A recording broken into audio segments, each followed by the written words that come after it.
Hi friends, welcome back. పాపా ఈ movie 2023లోనే వచ్చింది. డాడా అనే టైటిల్తో తమిళ్ మూవీ ఇది.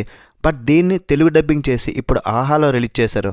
చాలామంది తమిళ్ వెర్షన్లోనే బాగుంది అని చూసేశారు. బట్ నేను మన తెలుగు లాంగ్వేజ్ కోసం అయితే వెయిట్ చేసా.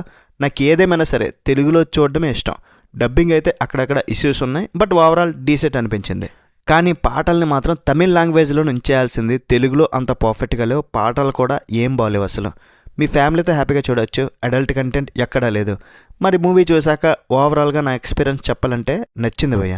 ఇది ఒక మంచి ఎమోషనల్ థ్రిల్లింగ్ రోలర్ కాస్ట్ అనిపించింది. సెకండ్ హాఫ్లో ఆఫీసులో కొన్ని సీన్స్ తప్పితే మిగతా సినిమా అంతా కూడా నచ్చింది. తెలుగులో ఉదయ్ కిరణ్ రీమాసన్ యాక్ట్ చేసిన చిత్రం సినిమా ఒకప్పుడు ఊపేసిందనమాట.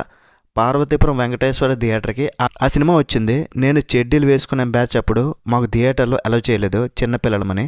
జస్ట్ ఆ మూవీ యొక్క స్టోరీ లైన్లో అనిపిస్తుంది. బట్ ఈ రెండు స్టోరీస్ అయితే వేరు. ఇద్దరు లవర్స్ పెళ్ళి కాకుండానే పేరెంట్స్ అయితే ఎలా ఉంటుంది అనేది ఒక సబ్జెక్ట్. అసలు హీరో మీద హీరోయిన్ ఎందుకు కలిపోయింది, తన బాబుని హీరో దగ్గర ఎందుకు వదిలేసి వెళ్ళిపోయింది, అసలు లాస్ట్కి వాళ్ళిద్దరు కలుస్తారా లేదా అనేదే బేసిక్ ప్లాట్ లైన్. ఇది ఓల్డ్ స్టోరీనే, బట్ దీనికి ఎమోషనల్ ట్రీట్మెంట్ ఇచ్చారు, చాలా బాగా ఇచ్చారు.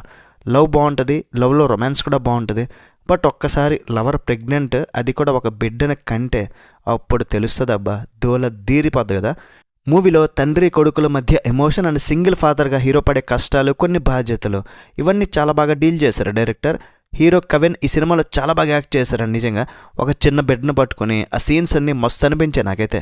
స్టార్టింగ్లో హీరో హీరోయిన్ ఇంట్రడక్షన్ తర్వాత కాలేజీలో ఫ్రెండ్స్తో వచ్చే చిన్న సీన్స్ ఫస్ట్ రొటీన్గా అనిపిస్తాయి. బట్ హీరోయిన్ ఎప్పుడైతే ఆ బెడ్ నదిలో వెళ్ళిపోద్దో అక్కడ నుండి మూవీ చాలా ఇంట్రెస్టింగ్గా ఉంటుంది. సెకండ్ హాఫ్లో జస్ట్ ఒక 2-3 సీన్స్ అయితే అంత బాగోలేవు. ఈ సినిమాలో బ్యాక్గ్రౌండ్ స్కోర్ చాలా బాగుంది, కానీ పాటలు మాత్రం బాగోలేవు. అసలు బిడ్డని హీరోయిన్ ఎందుకు వదిలేసి వెళ్ళిపోయింది అనేదాన్ని మంచి ట్విస్ట్ పెట్టారు. అది చాలా ఎమోషనల్గా ఉంటుంది. హీరో ఫ్రెండ్ క్యారెక్టర్స్ బాగున్నాయి, చాలామంది తెలియని వాళ్ళే ఉన్నారు, వాళ్ళంతా బాగా చేశారు. హీరోయిన్ అపర్ణ కూడా చాలా ఎమోషనల్గా, ఆమె యాక్టింగ్ కూడా బాగుంది. మంచి సినిమాటోగ్రఫీ, మంచి ప్రొడక్షన్ వాల్యూస్ మెయింటైన్ చేశారు. కానీ సాంగ్స్ విషయాలు మాత్రం కొంచెం కేర్ తీసుకుంటే ఇంకా చాలా బాగుండేదని నా ఒపీనియన్. మరి మూవీకి నేను ఇచ్చే రేటింగ్ ఏంటంటే 3.25 out of 5. That's it guys. Review నచ్చితే ఒక లైక్ చేయండి, షేర్ చేయండి, సబ్స్క్రైబ్ చేయండి. నెక్స్ట్ మళ్ళీ కలుద్దాం గైస్. Bye bye.